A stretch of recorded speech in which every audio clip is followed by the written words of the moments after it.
Presenting the classics of Sam P. Chaladurai. Sam P. Chaladurai அவர்களின் போதனை களஞ்சியத்திலிருந்து.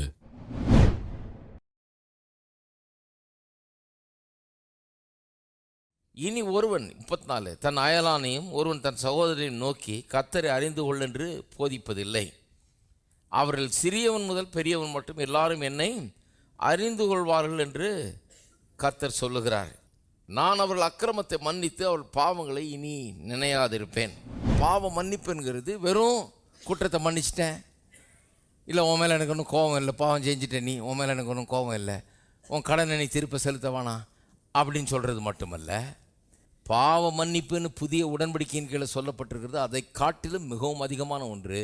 எந்த விதத்தில் பாவம் நம்மை விட்டு அகற்றப்படுகிறது, நீக்கப்படுகிறது, துண்டிக்கப்படுகிறது, டிவோர்ஸ் பண்ணப்படுகிறது, நமக்கும் அதுக்கும் இனிமேல் எந்த சம்பந்தம் இல்லை என்று ஆக்கப்படுகிறது, நம்மை விட்டு அது தூரமாக்கப்படுகிறது, நமக்கு அதுக்கும் ரொம்ப தூரம் என்று ஆக்கப்படுகிறது. அதனுடைய சக்திக்கு நம் மீது இனி ஆதிக்கம் செலுத்தக்கூடிய அதிகாரம் கிடையாது. அதுதான் பாவ மன்னிப்பு. இப்போ பாவ மன்னிப்புன்றது வெறும் சும்மா மன்னிச்சிட்டேன்னு சொல்கிறத காட்டிலும் பாவத்தை அகற்றி நீக்கி துண்டித்து தூரமாக்கி அதிலிருந்து அந்த சக்தியிலிருந்து முற்றிலுமாய் நம்மை விடுதலை ஆக்குகிறது தான் பாவ மன்னிப்பு என்று புதிய ஏற்பாடு சொல்லுகிறது.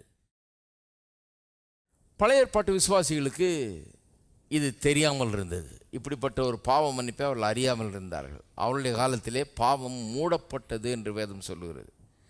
பாவத்தை மூடி வச்சுருந்தாங்க, ஆனால் பாவம் அங்கே தான் இருந்தது, அகற்றப்படவில்லை, துண்டித்து எரியப்படவில்லை, தூரமாக்கப்படவில்லை. பாவம் என்ன பண்ணியிருக்குது? மூடப்பட்டது. ஆனால் உண்மையாகவே தேவன் அதை அகற்ற தான் விரும்புகிறார், தூரமாக்க தான் விரும்புகிறார் என்பதையும் அந்த காலத்தில் போதித்து வந்தார்கள். எப்படி போதித்தார்கள்? அந்த பாவ நிவாரண நாளிலே ஒரு ஆட்டை அடித்து அதனுடைய ரத்தத்தை சிந்தி உள்ளே கொண்டு போய் தெளித்தாங்கலாம் சொன்னேன் இல்லையா? இன்னொரு ஆட்டை என்ன பண்ணாங்க? அதன் தலைமையில் கை வச்சு பாவத்தையெல்லாம் அறிக்கை செய்து அதை வனாந்தரத்துக்குள்ளே ஓட்டி விட்டார்கள். திரும்பி வராதபடிக்கு தூரமாய் கொண்டு போய் அனுப்பி வைத்துட்டு இருந்தாங்க. அந்த ஆடு அங்கே போய் வனாந்தரத்தில் அலைஞ்சு திரிஞ்சு எங்கேயோ தொலைஞ்சு போய் எங்கேயோ போயிடுச்சு, இனி திரும்ப வரவே வராது. அதுக்கு பேர் போக்காடு. அந்த போக்காடு இஸ்ரவேல் ஜனங்களுடைய அவ்வளவு பாவங்களையும் சுமந்து தூரமாக்கி கொண்டு போய்விட்டது. அதன் மூலமாக என்ன போதிச்சாங்க? கடவுள் நம்முடைய பாவத்தை இப்படித்தான் அகற்ற விரும்புகிறார். ஆனால் உண்மையாகவே பழைய ஏற்பாட்டு காலத்தில் அப்படி அகற்ற முடியல. ஏனென்று சொன்னால் காளைகள் ஆடு மாடுகளின் இரத்தத்தினால பாவங்கள் நிவர்த்தி செய்யப்பட மாட்டாதே என்று எபிரேயர் 10:4 வாசிக்கிறோம். அதாவது it was impossible for the blood of bull and goats to remedy our sin problem. நம்முடைய பாவ பிரச்சனையை தீர்ப்பதற்கு, நிவர்த்தி செய்வதற்கு காளை வெள்ளாட்டுக்கடாவின் ரத்தம் போதுமானதாக இல்லை. இயேசு வர்ற வரைக்கும் அதை செய்ய முடியல. இயேசு அவருடைய ரத்தத்தை சிந்தி தான் அதை செய்ய முடிஞ்சது. ஆனால் இருந்தாலும் பழைய ஏற்பாட்டில் தேவன் அன்பின் தேவன் என்று தான் நாம் வாசிக்கிறோம். ஏன்னு சொன்னால் நிறைய பேர் என்ன நினைக்கிறாங்க, கடவுள் பழைய ஏற்பாட்டில் ஒரு மாதிரி இருந்தார், புதிய ஏற்பாட்டில் வேறு மாதிரி இருக்கிறாரு. இயேசு வந்த பிறகு கடவுளே கொஞ்சம் தெரிஞ்சிட்டாருன்னு நினைக்கிறாங்க.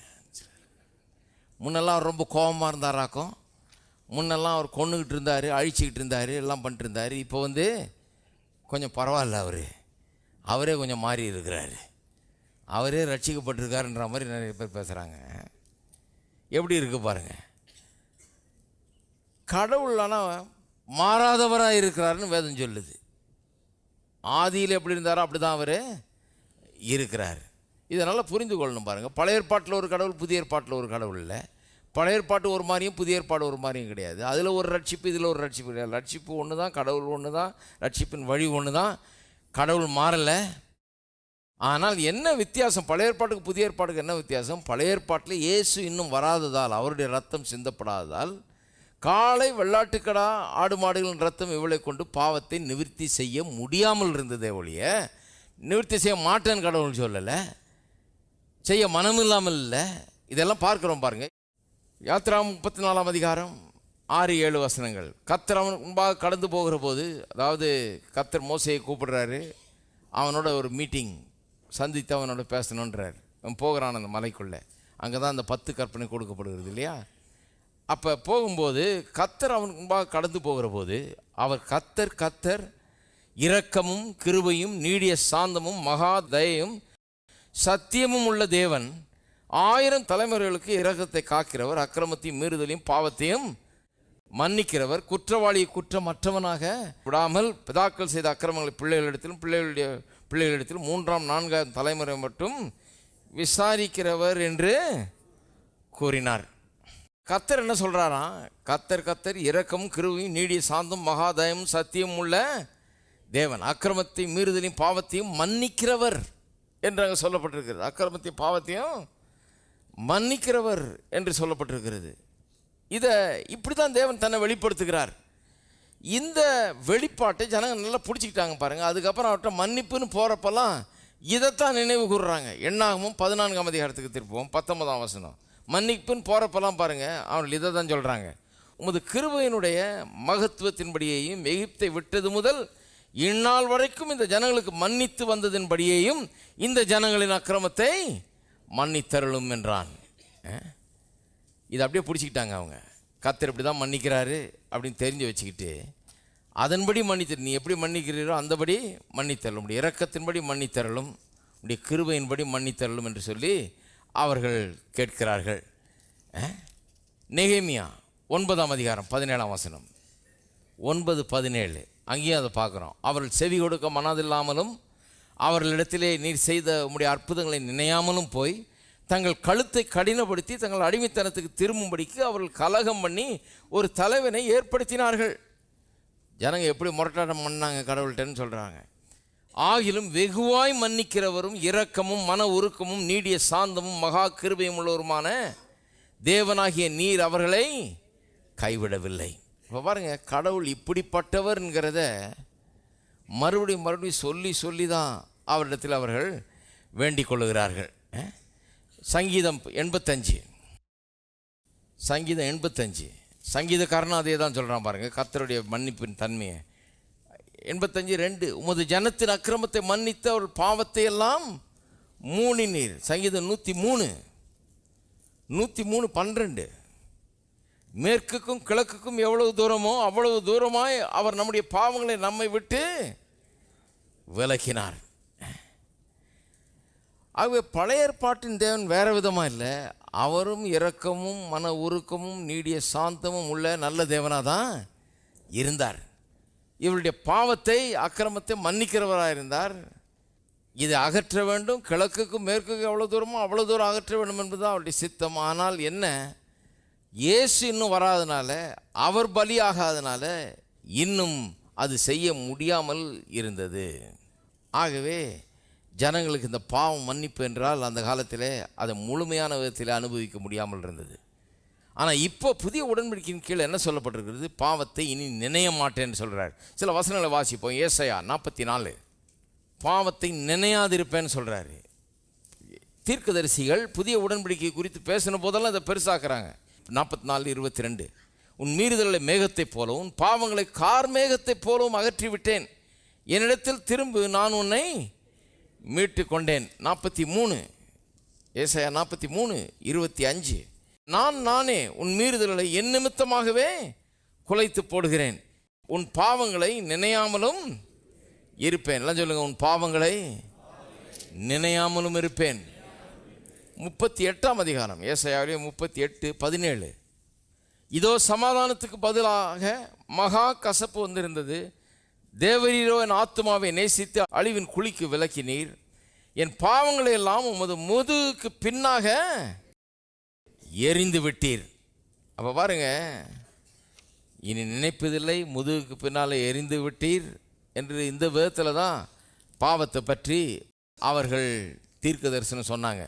எரேமியா தீர்க்கதரிசியின் புஸ்தகம், அங்கே ஒரு வசனம் வாசிப்போம். 33:8, அவர்கள் எனக்கு விரோதமாய் குற்றம் செய்து அவருடைய எல்லா அக்கிரமங்களுக்கும் அவர்களை நீங்களாக்கி சுத்திகரித்து, அவர்கள் எனக்கு விரோதமாய் குற்றம் செய்து எனக்கு விரோதமாய் துரோகம் பண்ண அவர்களுக்கு எல்லா அக்கிரமங்களையும் மன்னிப்பேன்.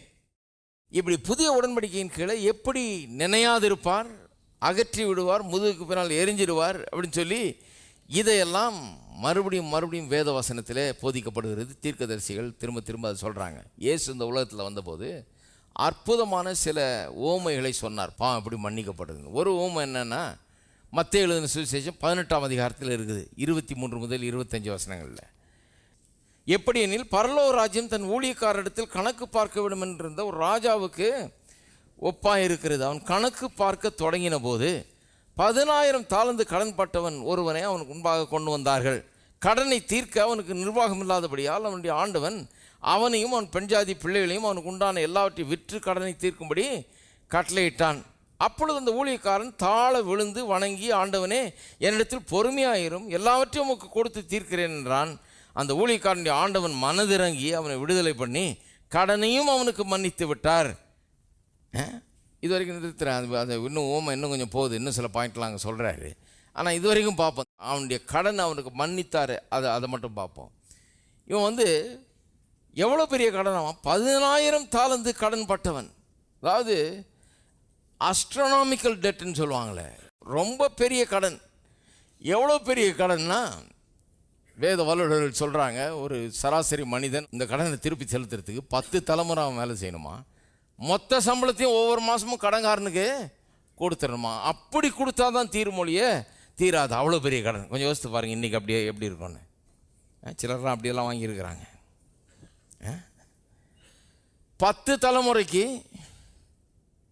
மொத்த சம்பளத்தையும் கொடுத்தா அப்போ தான் கடன் தீரும். அப்போ இந்த தலைமுறையில் தீர்க்கக்கூடிய கடனா அது?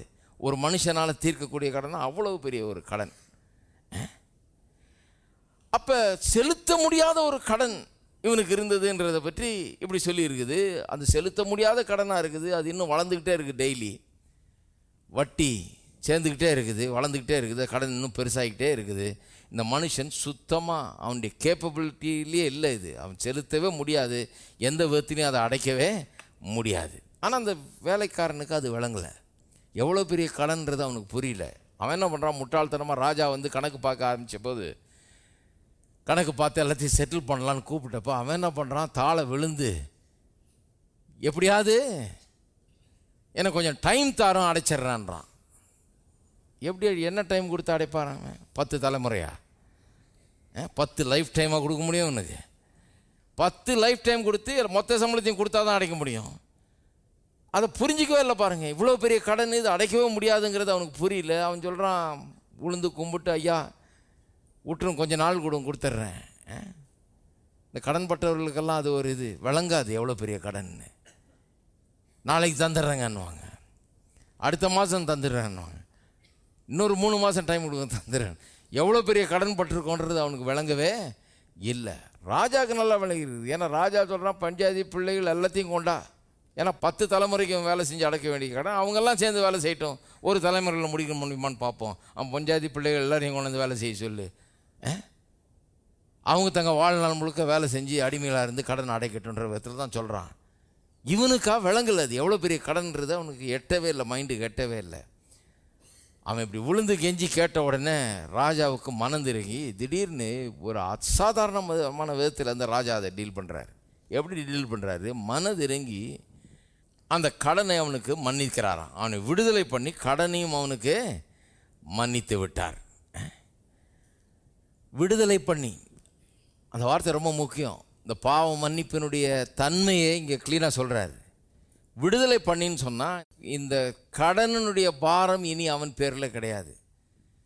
இந்த கடனுடைய ஆப்ளிகேஷன் இனி அவன் பேரில் கிடையாது. 10 தலைமுறைக்கு ஒன்றும் வேலை செஞ்சு செய்ய வேண்டியதில்லை, பஞ்சாதி பிள்ளைகள்லாம் அடிமைகளாக ஒப்பு கொடுக்க வேண்டியதில்லை, அதெல்லாம் கிடையாது. அந்த விதமான ஒரு ஆப்ளிகேஷன்லேருந்து, அந்த விதமான ஒரு அடிமைத்தனத்திலிருந்து அவனை விடுதலை பண்ணிவிட்டார். அவனுடைய கடனையும் அவனுக்கு மன்னித்து விட்டார். அப்போ பாவ மன்னிப்புன்றது வெறும் கடனை மன்னிக்கிறது இல்லை, அந்த கடன் நிமித்தமாய் அவன் பேரில் இருந்த பெரிய பாரம், அவனுக்கு இருந்த பெரிய தண்டனை, அதன் மூலமாக அவன் அனுபவிக்க வேண்டிய காரியங்கள் எல்லாவற்றிலிருந்தும் அவனை முற்றிலுமாக என்ன பண்ணுறாராம், விடுதலையாக்கி விட்டார். அந்த கடனுக்கும் அந்த வேலைக்காரனுக்கும் இனிமேல் சம்பந்தமே இல்லைன்று ஆக்கி விட்டார். அந்த ராஜாவும் இனிமேல் இந்த கடன்காரனாக இவனை நடத்த போகிறது கிடையாது. முற்றிலுமாக அவன் விடுதலை ஆகிவிட்டான். அவனை திரும்பி பார்க்கும்போது ராஜா, ஓ நீயா அந்த ஆள் தானே, நீ எனக்கு இவ்வளோ பாக்கி இருக்க அப்படின்னு பேச போகிறது கிடையாது. அப்படி யாராவது பேசுவாங்களா? கடனை மன்னித்து போன்னு விட்டுட்ட பிறகு, கடனை இதோட தர வேணான்னு சொல்லி விட்டுட்ட பிறகு, அவனை விடுதலையாக்கின பிறகு 10 நாள் பொறுத்து அல்லது 10 வருஷம் பொறுத்து அவனை பார்க்குறப்ப, நீ எனக்கு இவ்வளோ பாக்கி இருக்குது ஞாபகம் வச்சுக்க, மறந்துடாத அப்படின்னு சொல்லுவாங்களா? சொல்ல மாட்டாங்க யாரும். புத்தி உள்ள ஆள் சொல்லவே மாட்டான். அந்த விடுதலைன்ற வார்த்தைக்கு அதுதான் அர்த்தம். விடுதலைன்னா என்ன? டோட்டல் டெலிவரன்ஸு. இனிமே அதை பற்றி அவர் பேச போகிறதில்ல, அதை எடுக்க போகிறதில்ல, அதை நினைவுபடுத்த போகிறதில்ல, திரும்ப கொண்டு வர போகிறதில்ல, திரும்ப நினச்சி கூட பார்க்க போகிறதில்ல, திரும்ப சொல்ல போகிறதே கிடையாதுன்ற அர்த்தம். அதான் விடுதலை. எல்லாம் சொல்லுங்க, விடுதலை. அப்போ பாவ மன்னிப்பு என்கிறது நமக்கு கிடைச்ச ஒரு பெரிய விடுதலை. கர்த்தர் வெறும் நம்ம குற்றங்களை மன்னித்தது மட்டுமல்லாமல் அதிலிருந்து நம்ம விடுதலை ஆக்கி விட்டார். இனி ஒருபோதும் நம்ம கடன்காரனை போல அவர் நடத்துவது கிடையாது, நம்ம பாவிகளை போல நடத்துறது கிடையாது. ஜனங்க நம்மளை பாவிகளை போல நடத்துவாங்க. சில சபைகளில் நம்மளை பாவிகள்னு சொல்லுவாங்க. இப்போ சொல்லிடுறேன் அதையும். சில சொல்லுவாங்க, அவரா எப்படி இருந்தார்னு எங்களுக்கு தெரியாதா? பார்த்தீங்களா, கடவுளுக்கும் மனுஷனுக்கும் அதுதான் வித்தியாசம். கடவுள் எப்படி இருந்தாருன்னு நான் மறந்துட்டேன்றார். அவன் எப்படி இருந்தான்றதை நான் மறந்துட்டேன், விடுதலை ஆக்கிட்டேன். அதிலிருந்து அவனை கடன்காரனை போல் நான் பார்க்குறதே கிடையாது. எனக்கு கடன் தர வேண்டியவன்ற விதத்தில் நான் பார்க்குறதே கிடையாதுன்றாரு. ஆனால் இவன் எப்படி சொல்கிறான்? அவரெல்லாம் எப்படி இருந்தாலும் எனக்கு தெரியும். நிறைய கிறிஸ்தவங்க அப்படி பேசுவாங்க. அப்படி பேசும்போது ஞாபகம் வச்சுக்க வேண்டியது தான், கடவுள் இப்படி கிடையாது. கடவுள் நம்ம எப்படி இருந்தோன்றதை சுத்தமாக அந்த டாப்பிக்கே எடுக்கிறதே கிடையாது. இன்னொரு கதை ஒன்று சொல்கிறார் பாருங்கள், இன்னொரு ஊமை. அதுதான் அந்த கெட்ட குமாரனுடைய ஊமை இல்லையா? அந்த கெட்ட குமாரனுடைய ஊமை சொல்லும்போது, அவன் தகப்பனிடத்திலிருந்து சொத்தை பிரித்து எடுத்துக்கிட்டு, எனக்கு வேண்டியதை கொடு, சொத்தில் என்னுடைய பங்கை கொடுன்னு சொல்லி வாங்கிட்டு போய் தூரதேசத்தில் போய் அதை அழித்து ஒன்றும் இல்லாமாக்கி பிச்சைக்காரனாகி பன்றிகளை மேய்க்கிற அளவுக்கு வந்துடுறான். பன்றிக்கு சாப்பிட்ற ஆகாரத்தை கூட இவனுக்கு தரமாட்டேன்றாங்க. அவ்வளோ கொடுமையான வாழ்க்கையாகிடுச்சு. அது ரொம்ப ஏழ்மைத்தனம். அங்கேருந்து யோசித்து பார்க்குறான், என் தகப்பன் வீட்டில் வேலைக்காரர்கள் கூட என்னை காட்டிலும் நல்லா சாப்பிட்றாங்க, அதனால் நான் தகப்பன்ட்டு திரும்பி போய் வேலைக்காரனாகவே சேர்ந்துக்கிறேன், அவர் என்னை குமாரனா ஏற்றுக்கொள்ளலைன்னா பரவாயில்லன்னு சொல்லி திரும்பி வர்றான் இல்லையா? எல்லாருக்கும் தெரிஞ்சே கதை அது. லூக்கா 15ஆம் அதிகாரத்தில் இருக்குது. திரும்பி வந்தால் அவனுடைய தகப்பன் அவனை மகனாகவே ஏற்றுக்கொள்கிறார். இவன் நான் வேலைக்காரனாக தான் வந்தேன், வேலைக்காரன் திரும்ப திரும்ப சொல்கிறான். ஆனால் அவர் மகனே மகனேன்னு சொல்ல, என் மகன் காணாமல் போயிருந்தான், திரும்ப வந்து விட்டான்றார். அவர் இவனை வேலைக்காரனாக ஏற்றுக்கொள்ளவே கிடையாது. அவனை மேஜையில் உட்கார வச்சு அவனுக்குன்னு கொளுத்த கன்று அடித்து அவனுக்கு மோதிரத்தை போட்டு பாதரட்சியை போட்டு வஸ்திரத்தை உடுத்தி அவனை கனம் பண்ணி அவனுக்காக எல்லாரையும் கூப்பிட்டு மியூசிக்கெல்லாம் வாசிக்க வச்சு பாட்டெல்லாம் பாடி பெரிய கொண்டாட்டமே நடக்கிறது. ஏனென்றால் காணாமல் போன மகன் திரும்பி வந்து விட்டதுனால கொண்டாட்டம். அருமையான ஒரு கதை பாருங்கள். அதில் மூத்த மகன் இருக்கான் பாருங்கள், அவனுக்கு ஒரே கோபம். நான் இவ்வளோ நாள் இருக்கேன், எனக்கு இப்படிலாம் பண்ணல, மியூசிக் வாசிக்கிறாங்க, பாட்டு பாடுறாங்க, டான்ஸ் ஆடுறாங்க, இது என்ன ஒரே கும்மாளமாக இருக்குது, இந்த கொண்டு போய் சுட்டெல்லாம் நாசம் பண்ணிவிட்டு ஒன்றும் இல்லாமல் ஆக்கிட்டு வந்திருக்கான், இவனுக்கு இவ்வளோ பெரிய கொண்டாட்டமாக, நான் ஒழுங்காக யோகியனா வீட்டில் இருந்திருக்கேன், எனக்கு எந்த கொண்டாட்டமே கிடையாது, எனக்கு என்றைக்காவது ஒரு ஆட்டுக்குட்டி அடித்தாரான்றா. தகப்பன் சொல்ல, ஏப்பா ஒரு ஆட்டுக்குட்டி என்ன 100 கூட அடிச்சிருக்கலாமா உனக்கு, என்னுடைய இதெல்லாம் உன்னுடையதுன்றாரு. எந்தெல்லாம் ஒன்று தானே, எத்தனை வேணா அடிச்சிக்க, நீ உன்னை யார் வேணான்னது, என் சொத்தெல்லாம் ஒன்று தானேப்பா, அவன் எழுதி வாங்கிட்டு போயிட்டான், அவன் மீதி இருக்கிறதெல்லாம் ஒன்று தானே, நீ தாராளமாக பண்ணியிருக்கலாமேங்கிறாரு. என்னுடைய இதெல்லாம் உன்னுடையது. அவன் சொல்கிறான், இந்த வேசிகளிடத்தில் போன இந்த உன்னுடைய குமாரன் அப்படியே அவன் பாவத்தெல்லாம் நினைப்பு வச்சுக்கிட்டு அதெல்லாம் ஞாபகம் வச்சுக்கிட்டு திரும்ப அப்பா கிட்ட ஏற்றி விடுறான் பாருங்க. அவன் வேசிகளிடத்தில் போய் சொத்தெல்லாம் நாசமாக்குறான், அழிச்சான். அவன் பொல்லாதவன், அவன் இந்த சொத்தெல்லாம் கொண்டு போய் நாசமாக்குனவன். அவன் இப்படி பண்ணானாக்கம், குடிச்சானாக்கம், வெறிச்சானாக்கம், இப்படி பண்ணானாக்கம், அப்படி பண்ணானாக்கன்றார். அவர் கண்டுக்கவே இல்லை அதை. ஏன்னா அவர் சொல்லிட்டாரு, இந்த சப்ஜெக்டை நான் இனி எடுக்கிற மாதிரி இல்லை. ஹலோ, தான் அந்த கதை. இந்த சப்ஜெக்டை நான் பேசவே மாட்டேன். ஒரு வார்த்தை பேசுகிறாரு பாருங்க தகப்பன், ஒரு வார்த்தை கூட அதுக்கு ரெஸ்பான்ஸே கொடுக்கல. அவர் அது நடக்காதது போல அவனை ட்ரீட் பண்ணுறாரு. பாட்டும் கொண்டாட்டமும் விருந்தும் பிரியாணியும் தான் இருக்குது ஒழிய அந்த பேச்சே கிடையாது. உனக்கு என்ன தகுதி இருக்குது, உனக்கு என்ன யோகியதை இருக்குது, நீ இப்படி பண்ணிட்டு அவன் சொல்கிறது கரெக்டு தானே அப்படின்னாரா? அந்த மூத்த பையன் சொல்கிறதும் சரியாக தானே இருக்குது. கிறிஸ்தவர்கள் அப்படி தான் இருப்பாங்க, மூத்த சகோதரர் மாதிரி. அவங்க வீட்டாரெல்லாம் அப்படி தான் இருப்பாங்க. ஏன்னா அவங்களும் அந்த மூத்த சகோதரர் மாதிரி தான். அப்படி செஞ்சான் தெரியுமா, இப்படி செஞ்சான் தெரியுமா, அவன் இப்படி தெரியுமா, அப்படி தெரியுமான்னு. கர்த்தர் சொல்றாரு, எனக்கு ஒன்றுமே தெரியாது, அவனுடைய பாவங்களை அவனை விட்டு அகற்றி போட்டேன், விடுதலையாக்கி விட்டேன். ஒண்ணுமே தெரியாதுன்றாரு. இருக்கீங்களா? அதுதான் பாவ மன்னிப்பு. அவர் அக்கிரமங்களை அவர்களுக்கு மன்னித்து அவர்கள் பாவங்களை இனி நினையாதிருப்பேன். இயேசு எந்த விதமான பரலோக தகப்பனை குறித்து பேசினார்? அவர் இப்படிப்பட்ட ஒரு பரலோக தகப்பன், நம்முடைய பாவத்தை நினைத்து கூட பார்க்காத ஒரு பாவத்திலிருந்து நம்மை விடுதலையாக்கினவர், அந்த பாவ பாரத்தை நம்மிடத்திலிருந்து அகற்றி போட்டவர். நாம ஏன் இந்த பாவத்தின் பாரத்தினால் அமிழ்ந்து கொண்டு இருக்க வேணும்? நாம ஏன் அதை பற்றி வருத்தப்பட்டு இருக்கணும்? நாம ஏன் அதை பற்றி கவலைப்பட்டு இருக்கணும்?